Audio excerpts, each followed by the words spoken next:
देखो, मेरा ऐसा कोई कारण नहीं था। कल मैंने बहुत चीजों के लिए बोला था मीडिया में, लेकिन मेरे उसी एक ही नारे को ज्यादातर उन्होंने कैप्चर करके तोड़ मोड़ करके उसमें ज्यादा दिखाया गया। क्योंकि मैंने ये कहना चाहती हूँ, क्योंकि बीजेपी सरकार 2014 में जो अब नहीं सहेगी महंगाई की मार, अब की बार मोदी सरकार, तो 2014 से लेकर अब तक 12 साल हो गए बीजेपी की सरकार को, और बीजेपी की सरकार में महंगाई भी चरम सीमा पर है। न युवाओं की बात सुनी जा रही है, न किसानों की, न महिलाओं की। और आज आप देश में देख ही रहे हो, हम लोकतंत्र में संविधान की हत्या की जा रही है। जो एक वोट संविधान के द्वारा आम जनता का जो कीमती था उसको भी चोरी करके बीजेपी सरकार अपनी सरकारें बना रही है। हर देश के हर राज्य में, जैसे बिहार में भी वोट चोरी हुई, और ये बिहार में भी हुई, और हरियाणा में भी उन्होंने वोट चोरी कर अपनी सरकार बनाई है। ये कभी महिलाओं पर, युवाओं पर और किसानों पर बात नहीं करती। हर साल 2 करोड़ युवाओं को रोजगार देने की बात करती है, लेकिन युवाओं को रोजगार नहीं दिया जाता। एक छलावा किया जाता है महिलाओं से, युवाओं से, किसानों से।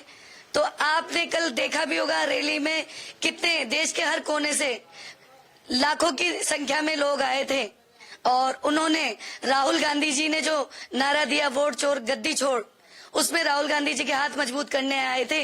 क्योंकि आम जनता भी त्रस्त है इस बीजेपी सरकार से। नारा तो यही था, वो तो आम जनता का, आम पीड़ित का नारा था ये। क्योंकि एक न एक दिन जो सरकारें जो तानाशाही रवैया अपनाती है, वो हमेशा एक दिन मिट्टी में मिल जाती है। क्योंकि तानाशाही रवैया नहीं चलता, क्योंकि इन्होंने सरकारी एजेंसियों को कमजोर करने का काम किया है। मैंने तो ये नारा दिया था, भाई अब की वो मोदी तेरी कबर खुदेगी, आज नहीं तो कल खुदेगी। इसका मतलब तो यही है कि ये सरकारी एजेंसियों को कमजोर कर रहे हैं। निर्वाचन आयोग हमेशा स्वतंत्र रहता है और अपना स्वतंत्र काम करता है। आपने कल हमारे सचिन पायलट जी का भी बयान सुना होगा। पहले निर्वाचन आयोग यानी पहाड़ों पर, जानवरों पर मशीनें लाद कर और वो निष्पक्ष चुनाव कराया जाता था। एक भी आदमी का, एक भी आम नागरिक का चुनाव नहीं रहता था। और आज ये लाखों की संख्या में, बिहार में लाखों की संख्या में इन्होंने वोट काट दिए। क्या आप इस नारे को लेकर कायम हैं? तो देखो, ये तो जनता का रोष है, इसमें तो मैं तो कायम ही हूँ। भाजपा का कहना है कि कांग्रेस के कार्यकर्ता जो हैं वो प्रधानमंत्री मोदी की मौत की कामना कर रहे हैं।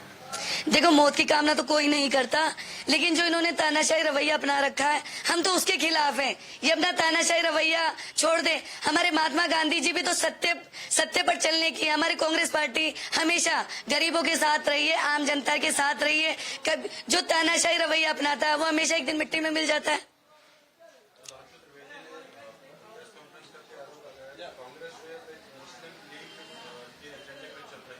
कोई मुस्लिम एजेंडे की लिंक पे नहीं चल रही है। ये आम जनता का रोष है। हमेशा कांग्रेस सत्य पे चलने वाली पार्टी है। उन्होंने कांग्रेस के कार्यकर्ताओं की मानसिकता को लेकर, सोच को लेकर, और ये भी कहा कि कांग्रेस एक अराजकता का मंच बनती जा रही है। कांग्रेस कोई अराजकता का मंच नहीं बनती जा रही है। आपने कल देखा होगा रैली में लाखों की संख्या में लोग देश के हर कोने से आए थे। ये उनकी आवाज है।